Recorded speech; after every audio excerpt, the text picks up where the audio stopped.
This right here is a medium format film camera. More specifically, it is a Bronica SQ A, and it's also the first medium format film camera that I've ever owned. Very stoked on picking this up. I've been shooting 35mm film for a really long time, both for like personal stuff and for work, and I've always wanted to get into medium format, but there's a few things that my first medium format camera really needed to have for me to justify making that jump over to it. And so what I'm thinking we'll do today is I'm going to take out a roll of Kodak Gold 200. I'm going to slap it in the Bronica SQ A. We're going to take some photos, we'll test this thing out, check it's all working, standard test roll sort of stuff. We'll come back to the office and I'll talk about this camera and explain why I picked it up and what it means for my photography moving forward. Alright, so we are in Mostyn in North Wales, so get them bulletproof jackets on, lads.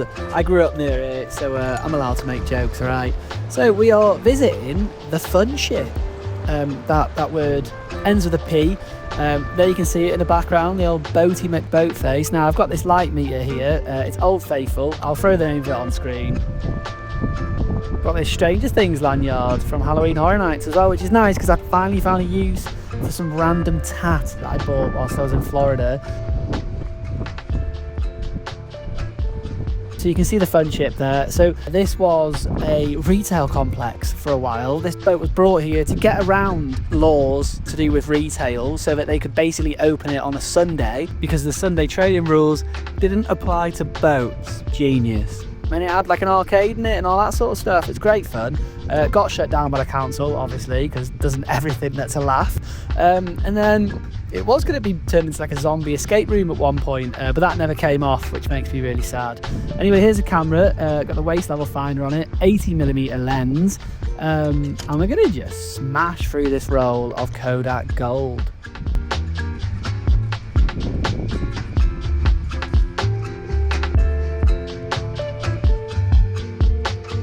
Boom, first photo on medium format. We should have some of those klaxons going off here.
Okay, so welcome back to the office. First and foremost, I would like to take a moment to thank the film gods that there are actually photos here to look at in the first place. It's always a little bit scary when you're using like a new film camera, especially an old one that you've picked up used. It's always a bit of a roll of the dice, even if they're listed as working. So first things first, very stoked that there are photos here to look at. Let's take a look at the camera. So as I said earlier on in the video, this is a Bronica SQ A. It's got an 80mm lens on the front. It is absolutely beautiful. These lenses are super nice. Got a waist level finder.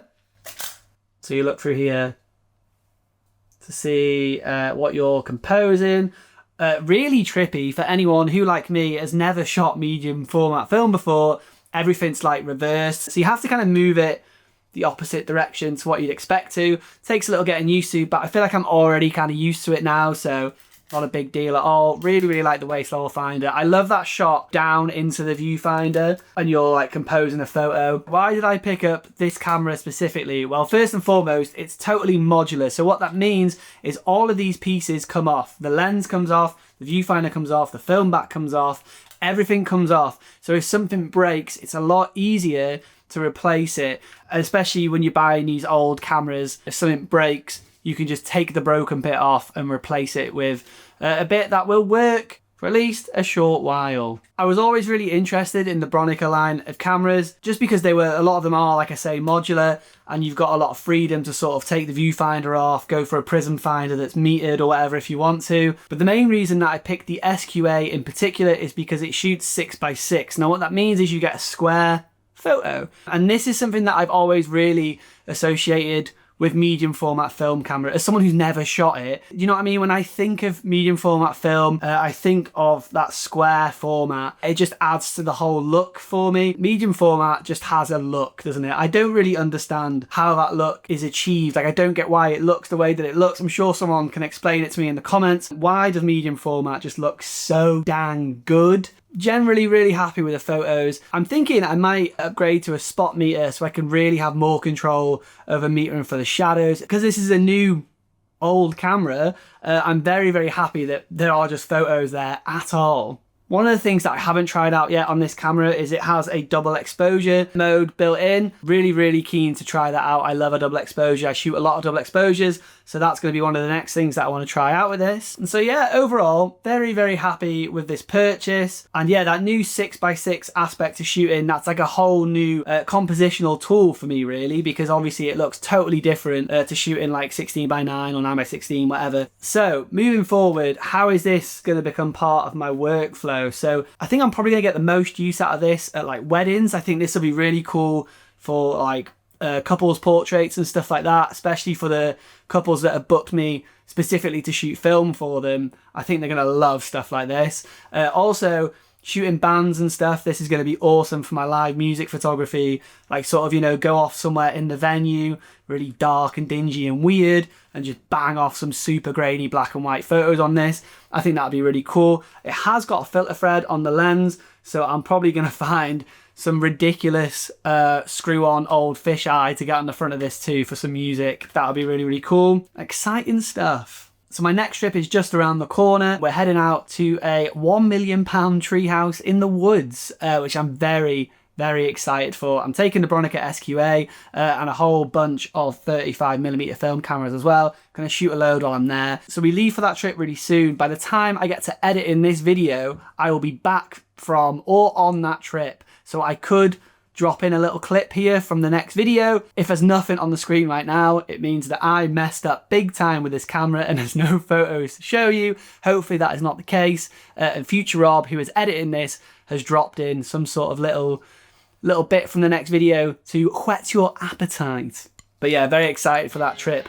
Speaking of trips, I did mention in my last video that we were rapidly approaching the 1,000 subscriber mark for this channel. Super excited about that. If you've ever had a YouTube channel or you've ever made videos for YouTube, then you will know that like your first real like holy grail achievement is hitting 1,000 subscribers, and I'm very excited about that. I mentioned in my last video that I've always been a bit gobby about the fact that if I ever organically hit 1,000 subscribers with my own YouTube channel, then I would hit the full send on that YouTube channel. And it looks like now I'm gonna have to put my money where my mouth is, and we're going in, boys. This is it. Because we are currently sat at, let me double check, 1,015 subscribers. So, like I mentioned in my last video, what that means now is we're going to go in for regular uploads, we're going to go on a bunch of film photography trips, and to celebrate hitting that 1,000 subscriber mark, I want to book a film trip immediately. So, next film photography trip, I need suggestions, please, of where you think I should go and take film photos. We're talking anywhere sort of in the UK or Europe. I want to go pretty much immediately. So I'm thinking, yeah, UK or Europe. Hit me with suggestions. I'm going to throw this on Instagram as well. And I'm taking all suggestions. The weirder the better, to be honest. I'd love it if someone could come up with something a little bit strange and then I go and shoot it, and then that can be part of the video. I think that would be really cool. I'd love to do stuff like that with this channel. Where should I go and take film photos on our first proper rad stuff photo video film photography trip? Very, very excited. But yeah, if you're one of the 1,015 people that have subscribed to the channel, thank you very much. I appreciate you. So I think that just about wraps it up for this video. Thank you for checking it out. If you enjoyed it, make sure you like it, consider subscribing to the channel. Stick around for more film photography stuff. I've got so many videos that I'm going to be throwing up now. This is go time on just enjoying film photography and making loads and loads of videos. I'm very, very excited. So hopefully I will catch you in the next one. Today's gnarly sweater is Bart Simpson piece. Very, very cool. Peace.